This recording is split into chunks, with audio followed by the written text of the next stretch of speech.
Có mà nè.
Bwana Yesu asifiwe.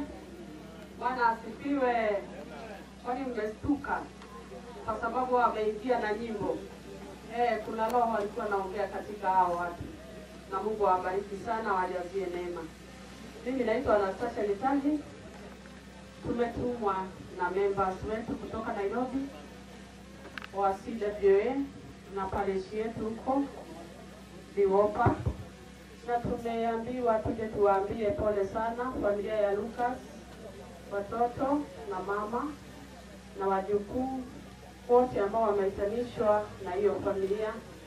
Mungu pole na mpokee pole za Diwopa pale, sababu wanawapenda. Tungekuja wengi lakini tumegawanya, sababu kunayo kazi kubwa ambayo itafanyika kesho. So sisi tukatumika na tukaja hapa nyumbani, lakini ni karibu kwa wapenzi wetu ambao tunampenda Dictis. Tuko pamoja na yeye katika chama yetu ya CWA. Ndio maana tumekuja kwa niaba ya Diwopa. Church yetu ni kubwa sana. Tuko na watu kama zaidi ya mara 6 hawa wamekaa hapa na members wetu the same. Kwa hivyo tuko wengi, tumekuja kuwapa pole. Mpokee pole zetu. Mungu pole, wacheni baba apumzike. Hiyo miaka ni ile alisema katika, Mungu wetu alisema katika Biblia yake, mtu akifikisha hiyo miaka, hiyo ni Mungu amempea na amempenda. Kwa hivyo hii ni celebration yake. Tunashukuru, asanteni. Hao wengine watajisema majina. God is good and all the time. Majina ni Millicent Omondi kutoka Nairobi, Diwopa Parish.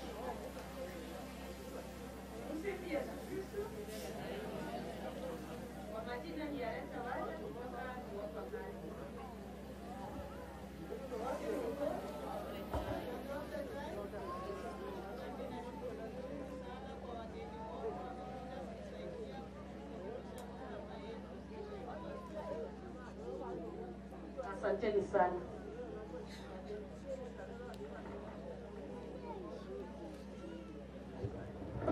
Asanteni sana, asanteni sana, na Mungu awabariki hata mtakapokuwa mkisafiri kurudi Nairobi. Mtume salamu zetu. Kwa sasa namwalika dada Celine Apio. Mama Celine Apio, ene Mama Lucas. Kabura mraba ite, di mondi wache, achel awio adek, mondo watiki. Karibu. Amoto uno pabur Yesu, pagi Yesu ru. Adua boleh mati pun Lucas kakaknya tina mangi.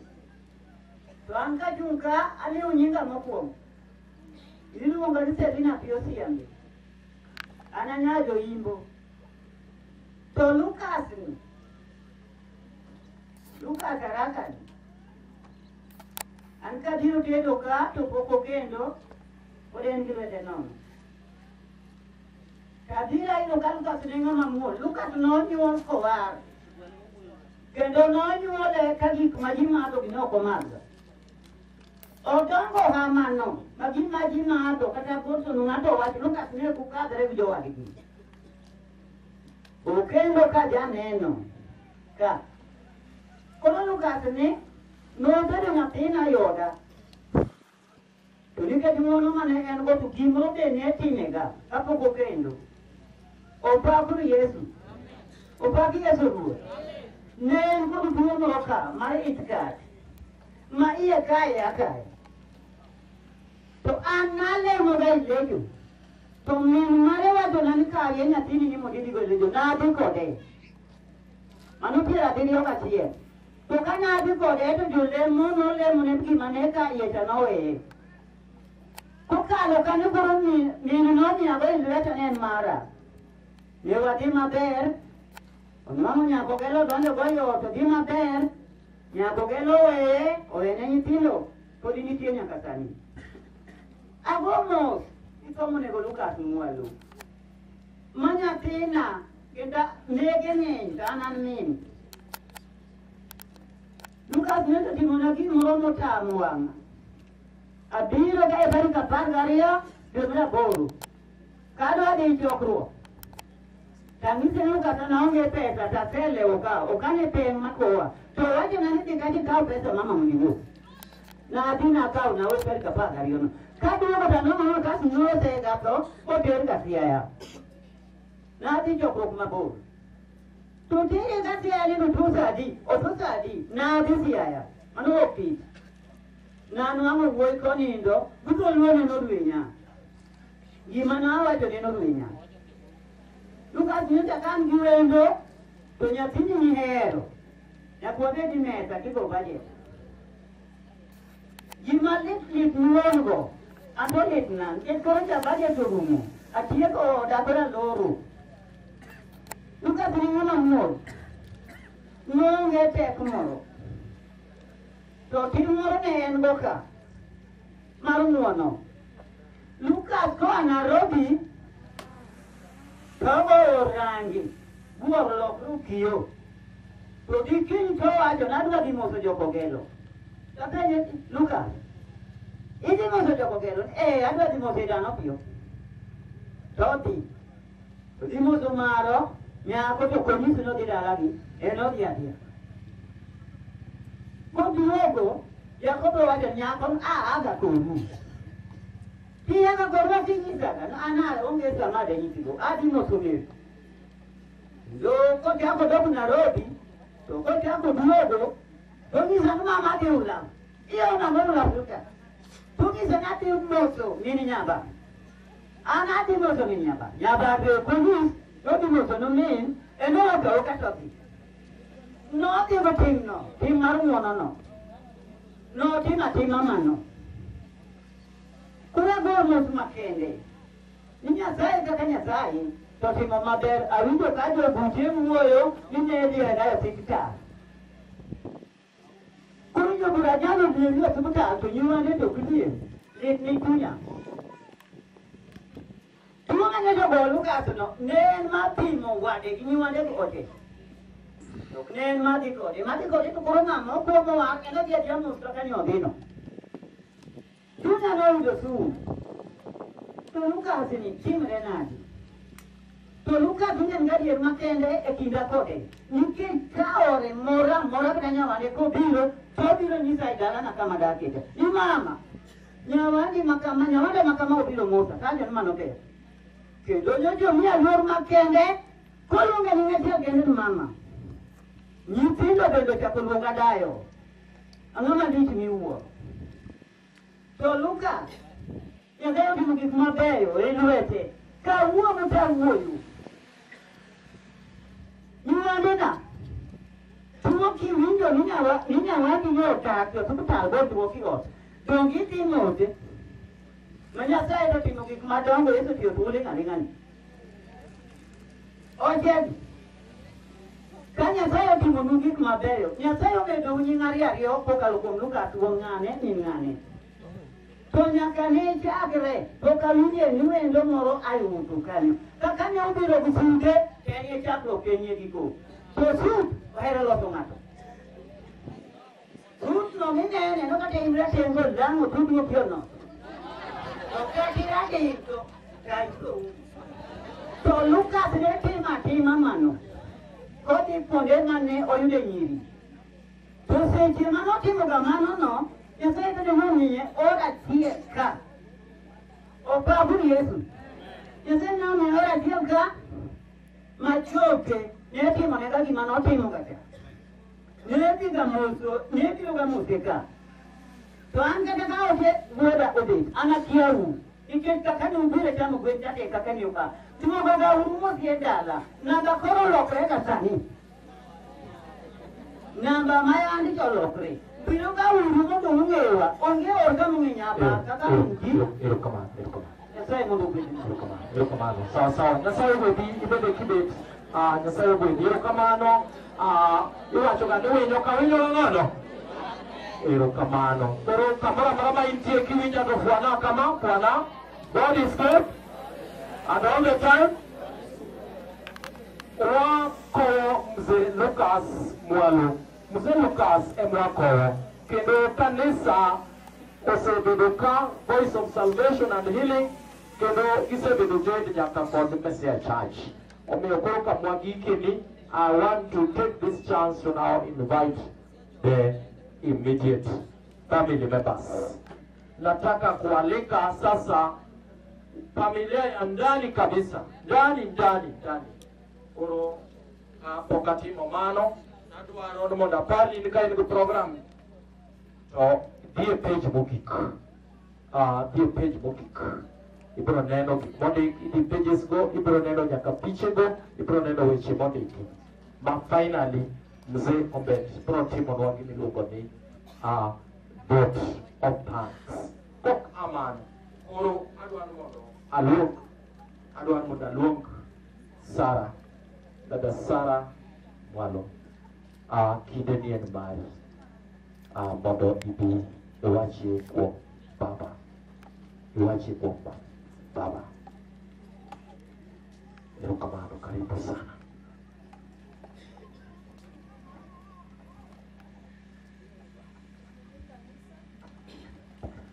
Oche, welo duto, jo kanisa ma jo Mesia, gi jo dala, mose duto na kweuru. Ande kachunga, luonga ni Sara Mwalo.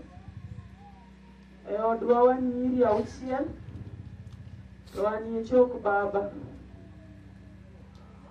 To kawuoyo kuom baba nyocha en osiepna. Kendo baba ema nyocha en osiepna man machiegni kabisa. Magoya kata gigo duto makale, baba ni ema nyocha waloso go.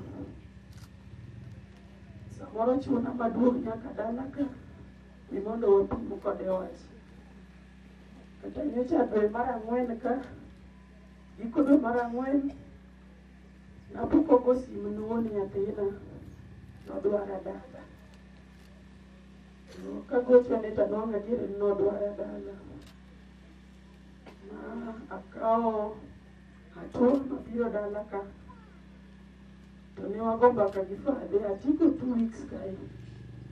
Gima nokela manyalo wacho ne onge, but nabiro nikech baba na ne dwara. Ma wago kode mbaka achiel ariyo adek, kaka ng'ato gi choke. Koro an fade konindo, to wito siepna. Kendo awito jambaka. Awito jalno malich e ngimana. Ma gap modong. Gap mane ni kinda gi wuonwa kaka kae gibul moneno ni. Gap no dum ma nyalo jazo onge.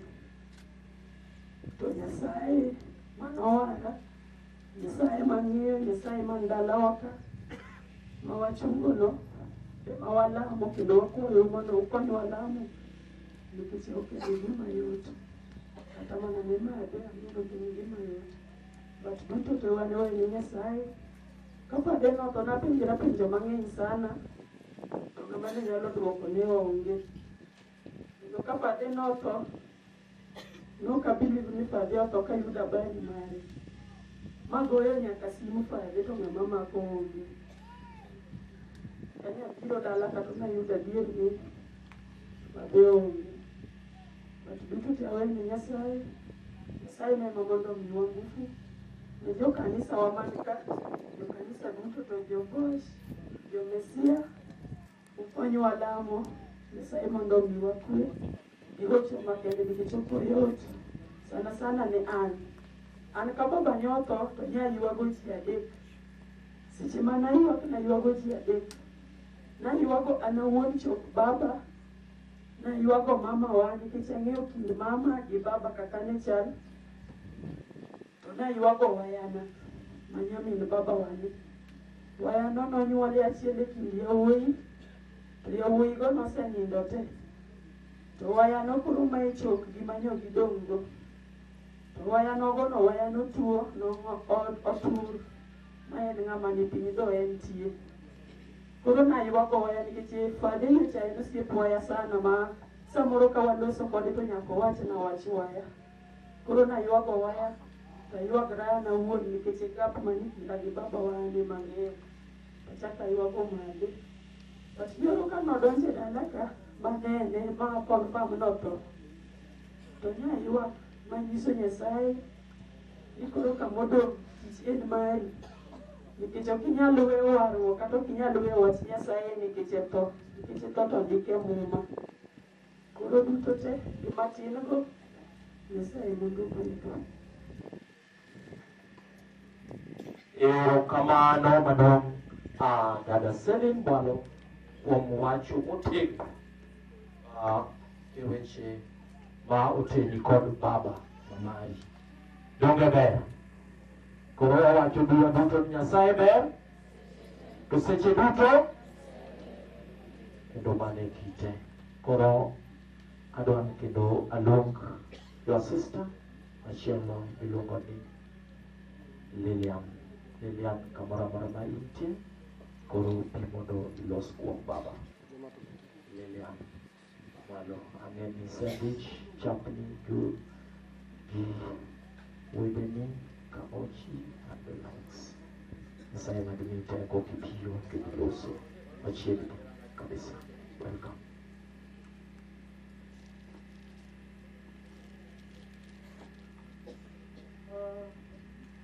Niwendwa yo kanisa kutoka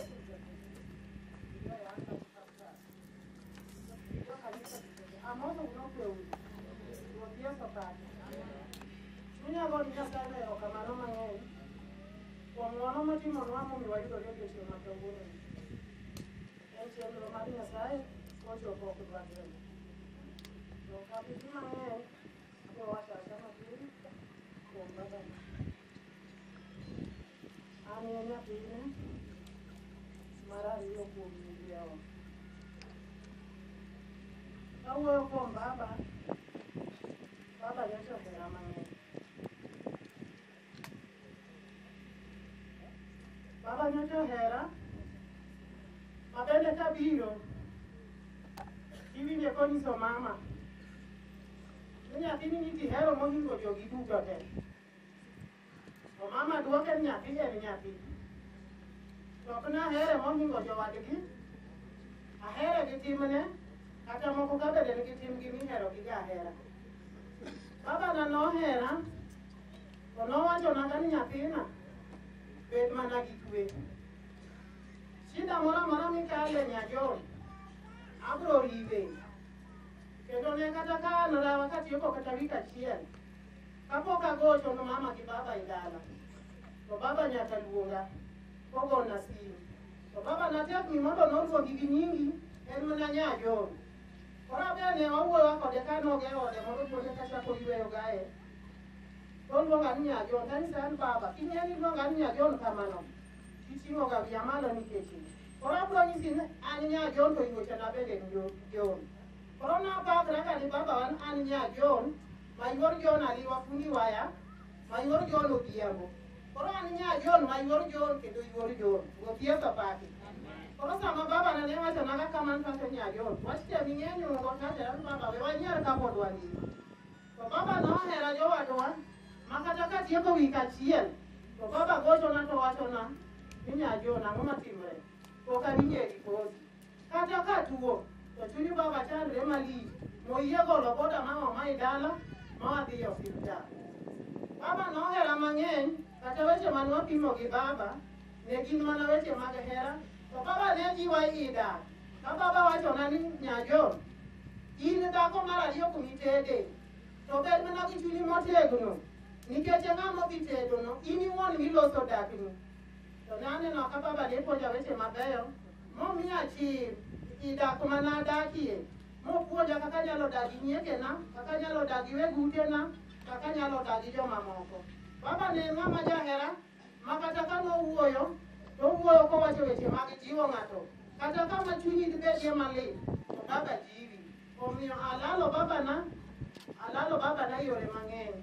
Baba ne sira kamoro amora to gima ne baba wachona mang'eny otho kok singowa kodi ochopo. Baba nowachona ni nyajon, kuom nyithinda in ema neno ka nyikwayi donge ka. To kapod antie angima, nyajon nyithindi ma nyirigi kadwa nosom kendo biro somo kapod angima. An ng'ama ong'ere, natiyo Nairobi matiyo gik madongo dongo kuro man gi joma dongo dongo. Koro nonyisa ni nyithindo ariyo ma nyirigi mago ni lwete Makata kaka gidwa somo ka gitieko form 4, baba no promise ano proteno na nyithinde e college. Ikalo magikale kata gidhi university kata gidhi e college. Baba ne osingo na ni obro timo kamano. Mano baba na to ng'ado poko timo kamano. To wacho na maler nitie riwruok moro. Ma bende kidonje to jogo nyalo ga kawo nyathi. Baba na notemo na matek mowacho ni nyathi moro en go kamiluongo ni Phoebe. Nokawo Phoebe mowacho ni Phoebe to tero kasoko ma baba na ne chudo ni nyathi no dwe ka dwe. Ochulo ne pesa to go na simu nyajon asechudo ni Phoebe. Selling ne pok oyudo ID, noji kan Selling koyudo ID, to mondami Selling, mondo kaw Selling, mondo rwaka motere Phoebe no, mi mondo nyithindo go en go gi kwano. Mano to kawo baba na koko timore mano, obedo na malit. To lakini duto te aweyo ni Nyasaye nikeche. Baba nyoto chung' koda kamoro amora.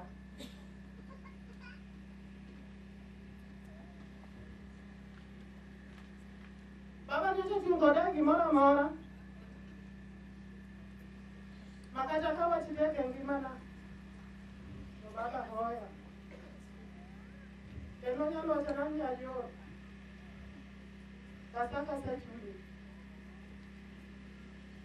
Nane maka baba ka kelo ne kata yo kata chandruok man go. Kuonde ma nitie chandruok nyalo bede. Ne ka choko ne baba to baba wacho na ni nyayo anitie mitro renie onge. Koro nane maka baba chungo da mang'eny. Gimoro amora jowadwa. Kata lo chung koda. Kendo wacho na ni nyayo gik ma pok ineno kotimre ni.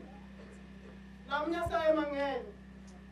Sami dhi e kanisa, wach Nyasaye kaka ipuonjo, kaka itiyo ni Nyasaye, mondo iluw chikego. Ber amna kuom Ruoth Nyasaye gi luoro Ruoth Nyasaye gi tiyone. Koro timi Nyasachi, ibiro neno ng'wono ma Nyasaye timoni. Nohero ga wer moro miwero, nobiro chung' karita karito ng'wono ma Nyasaye timona. Ma werno baba ne jajiwao kabisa.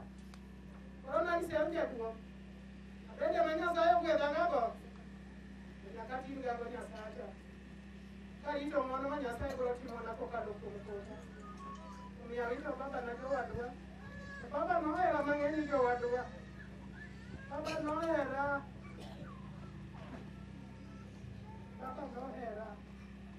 Omiyo arito gik mang'eny ma baba kotimona to ng'ade kapok otimo.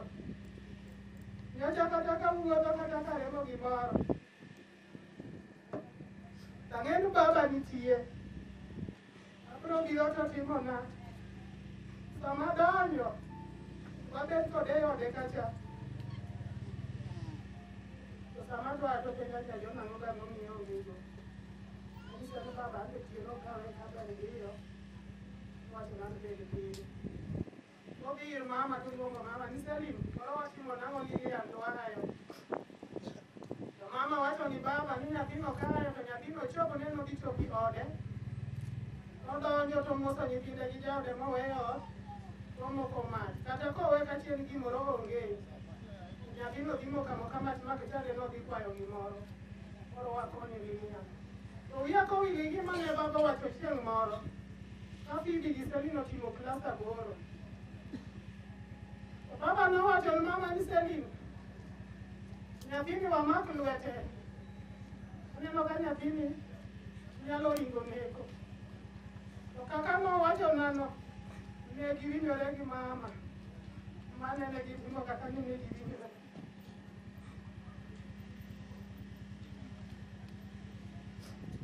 Omiyo arito baba na ne jahera mang'eny.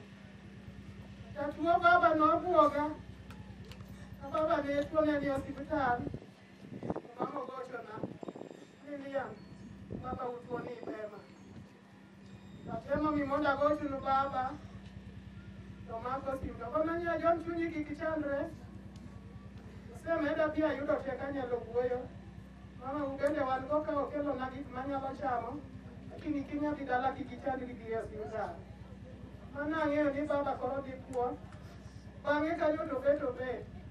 Baba kane go na sim chieng' moro konyisa ni nyayo. Asechudo ni Phoebe. Anyisa ni baba na yumo na mang'eny. Nyasaye ng'wono mi mondo gwedh na yi. Ato wacha nanya liona nwang dikibiro. Uye na hero ga matumbo. Uye matumbo mondikelo na. Ne pesa kudaro yego. Ana yudo pesa. Apango ni chieng' tich abich na biro dala. To wadwa Gabriel ne nigi welo. Gabriel owacho na to wacho na min Oliver. Idhi nya jono mondo ikonya. Konya na min Aaron loso welo. Koro na apango na biro neno baba. Anyiewo ring'o ne baba dwaro. Nwawinjire gosiepna moro bende wabiro go. Nobiro ng'eyo baba na gi mama na. Kagidhi sa okinyi kachiew. Na iwecho. Na sepo ko pesa mang'eny ma idho go boda to maka chopo sejere tanyo matuo takelo ni baba wacho ke itedo leto chamo. Tapo kasimo yuak. To kang'iyo taneno ni Gabriel ema gochona. To chunya wacho na Gabriel gochona. Nyathiwa ni ohero ga gweno koduogo samoro dwa gochona na manyi ne gweno mabiro nego. Wacho na wa maka sinto kama kotope nyanya jo ichie unachie.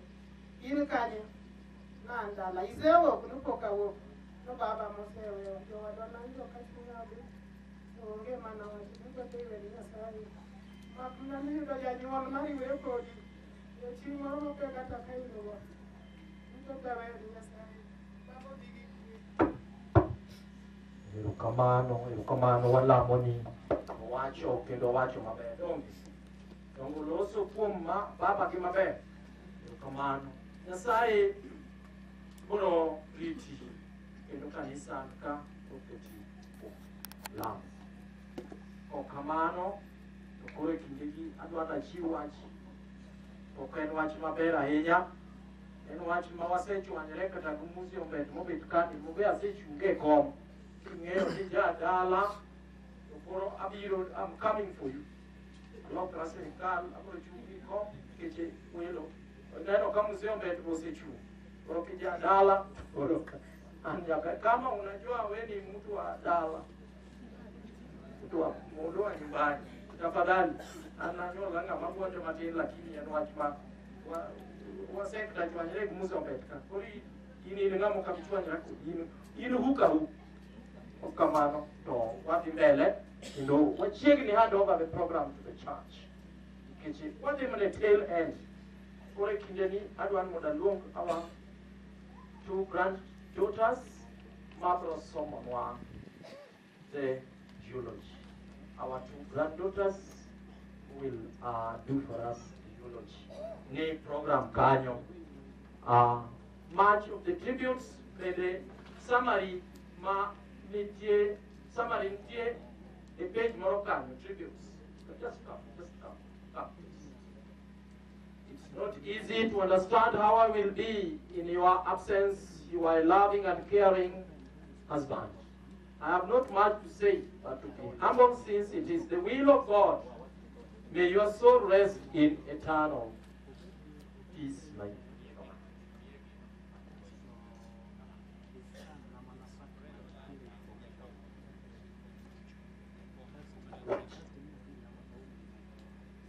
Opaki Yesu. Akwayo gumuono gumuolo. Ing'eyo ni jadala ka in famili maka. Yie mondo michung'i e kom mondo wendruonwa kaka bet. Mana gumuono to akwayo kuom muono. Ing'e ni jadala wendo thuolo mondo wendruonwa kaka bet. Erokamano maduong'. Mano jakom. Ne mopango chano duto tetete ka. Kata authority man goni bende en modelegate. Ok amano. Dokoro. I'm giving the microphone to our two grandchildren. To take their tributes. Go and give the microphone. You, karibu sana. The church, family, friends, and relatives. Sharon Akini, the granddaughter to the late Lucas,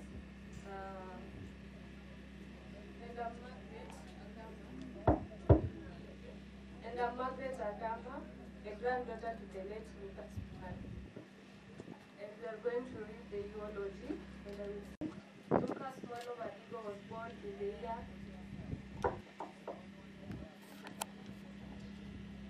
early life. Lucas Mwalo Madigo was born in the year 1955 in Urim Village, Siaya County. He was the son of the late Don Sheila Opondo and the late Peter Madigo. He was the brother to the late Alexander, the late Joseph Olwande, and Gertrude Achi. Marriage life, his wives are the late Rose Mwalo and Don Sheila Mwalo. Lucas was blessed with 3 sons, Vincent, Gabriel, and Eli Otieno. His 6 daughters are Beatrice, Millicent, Sarah, Lillian, Irene, and Caroline. He also had stepsons, namely Joseph Odima and Milton Otieno. He has left 26 grandchildren, namely Aaron, Oliver, Maggie, Joy Ray, Stephen, Beckham, Nicole, Natalia, Regan, and among others. Early education and career. Lucas went to Obamo Primary School and cleared his CPE education at Unyolo Primary School in the year 1969. He then joined a technical college in Uganda where he attained certificate in paint work. He secured a job with Hats and Bell Company and later got transferred to Nairobi by the same company. He worked with them for quite some time and later retired in 2014. He went back to his village home and ventured into farming. I'll pick from there. Religion. Lucas was a strong Christian believer. He started his Christian journey in Legion Maria Church and later converted to God's Church. Illness. Lucas battled high blood pressure for more than 10 years. In the month of July 2024, he fell sick and got admitted at hospital in Siaya Traffic. He got discharged three days later after receiving treatment. Few days later, while still under medication, he complained of body pain. On the night of 15th August 2024, the pain became severe and they had agreed with his son Gabriel, who was at home by then, to take him to the hospital early in the morning. At around 5 a.m. on 16th August 2024, when they were preparing to leave home for the hospital, they succumbed to the pain. We loved him, but the Lord loved him more. Thank you for the amazing years we shared. Thank you very much. For watch your pair tributes to their grandpapa. Erukamano. Ok amano tokoro ekindeni wadwanu tokoro wakil Asan Gabriel. We want to bring the son Gabriel. So kapo kubiro, I'm told ni nitire Timu Kogelo. I'm not very sure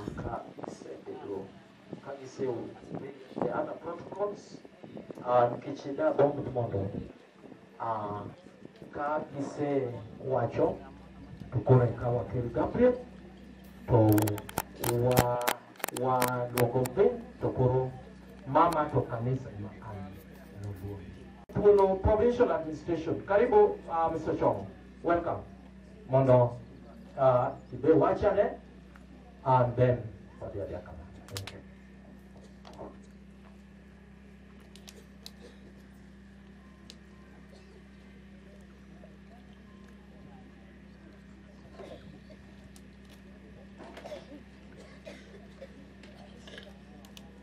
Aya, irukamano. Kapoki chako serikali, ni serikali molitowaka.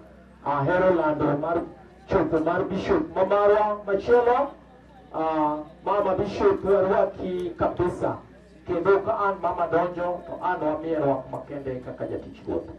Karibu proceed.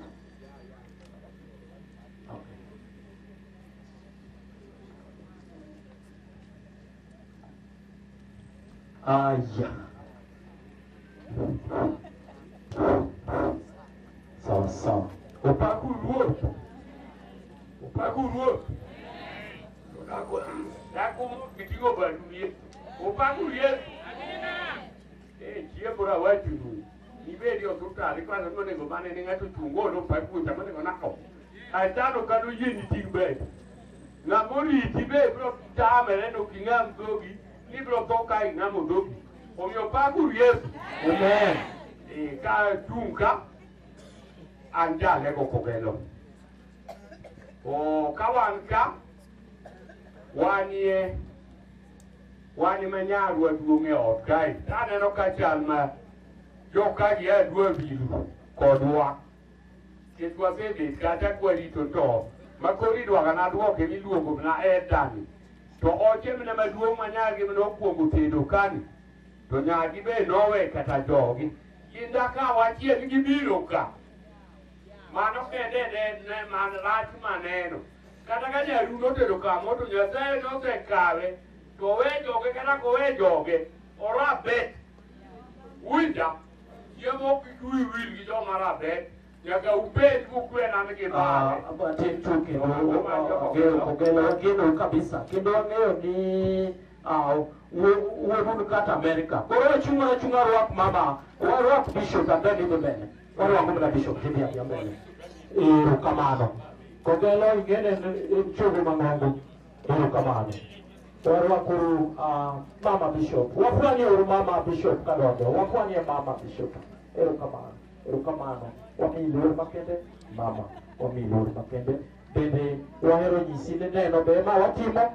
Towa hila kama watiego. Kwa kamano to mama bishop osedonjo. Koro wabibu kogelo. Magijo Obama. Obama bara. Ujia dimele Obama. Kamano dimele do Obama. Koro kinadu wakwayo. Kapo ka uoyo. Jadek makogelo. Waeka yukieka uchunge ni laka. To jomodo. Ita biye ukamati. Jomodo totingati habari. Joko gelo manumalo kanyo. Igubadu.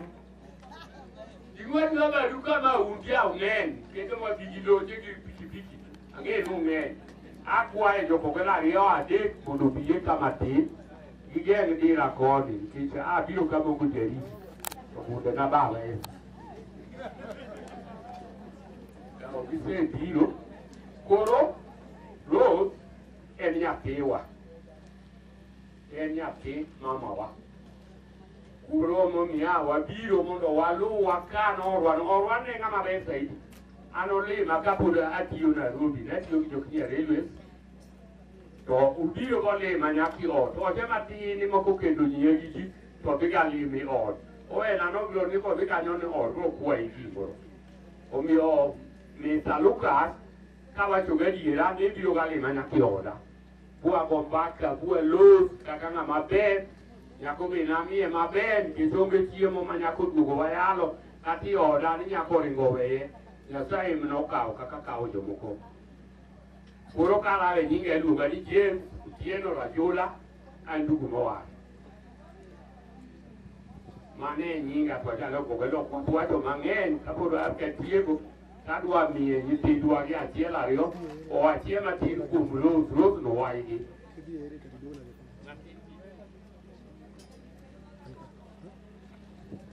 Wata tiela rio tulo nyingi nini. Kaduka lungani kita ono, mae waya, madori towa, kataja duong bede kane punya saya ko kaon wadu sokode, batin to doji tande dele. Ma niti kumacha kwa elektroni kubejini wano sula kini kumhai maraj muto kai kapuro kwa tibu mnawacha go kuru maane muto ga kitu dili kwe inde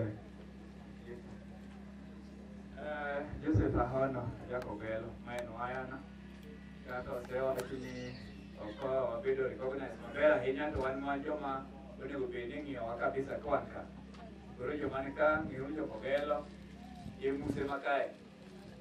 Kuro kama ikiye mi paro ni kogelo ube wachika. We are here.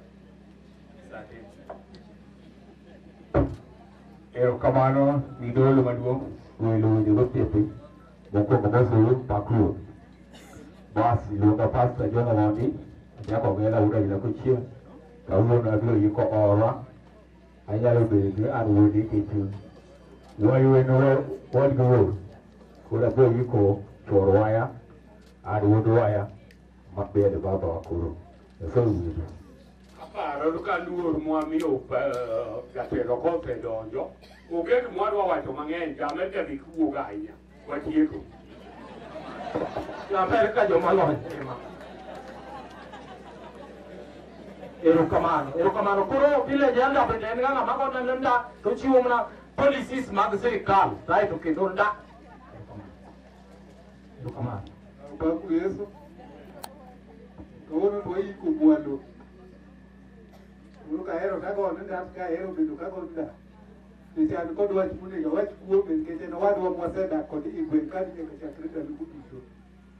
En ng'at mawinjo wach kaka dhano ok kos bedo kod makosa ka makosa mono wang'e bi wuoye kode to lokro kode higni mosetieko e piny. Mano e gima nomorago kendo ne en ng'at ma kikwero to dok chien. Omiyo kawuono kikowe to wan kod kuyo nikech wawito achiel kuomwa. Lucas Mwalo en owadwa e gweng' ka kendo waluore kode onge gima rach maseneno kotimona. Omiyo gi thuoloni wagonye mondo odhi kod kwe. Ni joko gelo moywak nani wang' wich wil kodgi, wich nyalo wil. Piny otimo ataro ka kendo utaratibu mane wan go chal ka gima osekethre nikech aneno ka chal ka gima kata kombe wagi koro dok manok ma koro wachungo nyaka jogweng'. Waneno ka gik moko osekethre ma kama iyudo koro bedi abeda mondo kik wadhaw kodi ni iketa kama kama kata iketa kama kama. Mondo gik moko dhi maber, kik wendo moro chung' to jadalo bed. Kendo gik moko duto biro timre maber. Joko gelo mosu ahinya to kata kamano Nyasaye osetimo maber, uyudo thuolo bur bende wuoyo. An Jojo Tomo Bonya an marito gweng'ni. Weche mag kwe waneno ka dhi maber nyaka ne wachak budho ka di orucha. Koro kanene ng'at mokalo tong' ka ketho gimoro. To wadwaro mane moendelea nyaka kawuono pod wabed mana kod kwe nikech ng'at ma waywago en ng'at ma yando kubiga ketho dalau. Koro in bende kik ibi ketho dalane nikech seche moko kibiro ketho dalane to wanyalo chwanyre kodi. To onego wachwanyre mondo in bende chieng' moro kikwongo kata timne neni maber kaka watimo nend Mwaloni. To an bende kakwongo ni tim neno mara ni jochan kod kwe kata bedo ka bibiro ketho koru. Omiyo ka kweri kik ibi keth ka mane wach madonjie mondo wabed kodi kod kwe kok walawre koni kod kocha. Omiyo yie ni kwe biro dhi maber. Aonge kod wach moro machielo madwa lando en mana no kweno e gima duong' moloyo gik moko duto kendo tim makare mondo bedie kuomwa nikech mano bende mipango mar Nyasaye kod dhano. Nyasaye ne dwaro ni tim makare kod adiera mondo bedie kuom dhano, to ka dhano no oweyo tim makare kod adiera koro nooro Yesu. Koro ka tim makare otami bedgo dwar Yesu mondo wari. To kinyalo bedo kod tim makare to dhi adhiya kod mbele nikech mano bende Nyasaye oyiego. Warruok bende ok chul kod ng'ato ok terie ng'ato kod ogwanjo. Omiyo Nyasaye mondo gwedhi ok odhi teri warruok kod ogwanjo kata ibed jakobo man kod diploma. Wan waonge kodi kod wach. Madh to tim makare kod adiera obedi e chunyi. Kik idhi ka ketho ng'ato nwang'i tek ni dwani mondo idhi kar tong' ni joma odak kamoro. Nyasaye maduong' mar polo kod piny mondo gwedhu. Donge ber. Owacho sirikal nyaka siem wang'o kotamnie kata kojono kobiro be okra. Injili kiwinjo to sirikal biro ni gobode. Erokamano. Kok kamano to mana mapiyo piyo wadwan mondo Maria Wino from Luala. Bas. Wadhi kama wachiko. Maria Wino. Karibu. Ni Maria. Bwana asifiwe sana. Wabidi kawan ka mondo koro wakayo mama Maria kod jogo wuotho go Wasai mondo ichop mapiyo piyo. Sanok. Erokamano. Maria kwa kasuso. Di boski. Sang'eny ha? Wae olen baro nyaka obiyo mos nikech mae kawuono mae nyasi mogik mar ore. Mae nyasi mare mogik. Maria bi mos. Erokamano.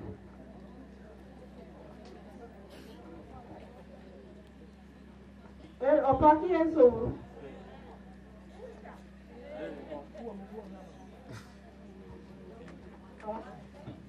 Wacha wawiji.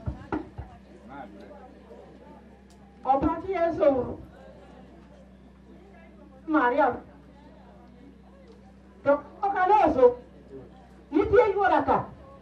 Maybe salty. So pia kinke. Op.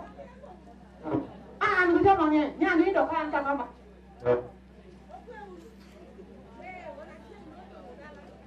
Ma kaluo.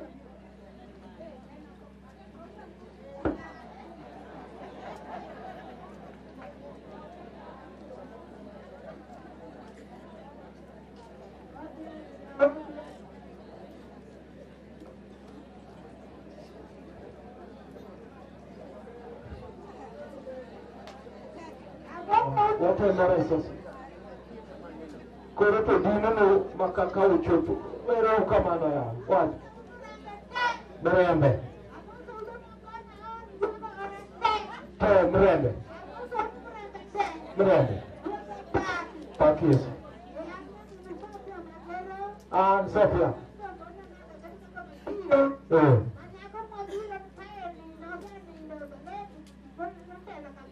Yes.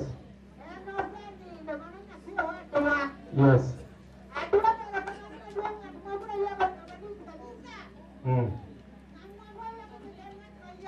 He's a rich man. Yes. Alikuwa ananipatia chakula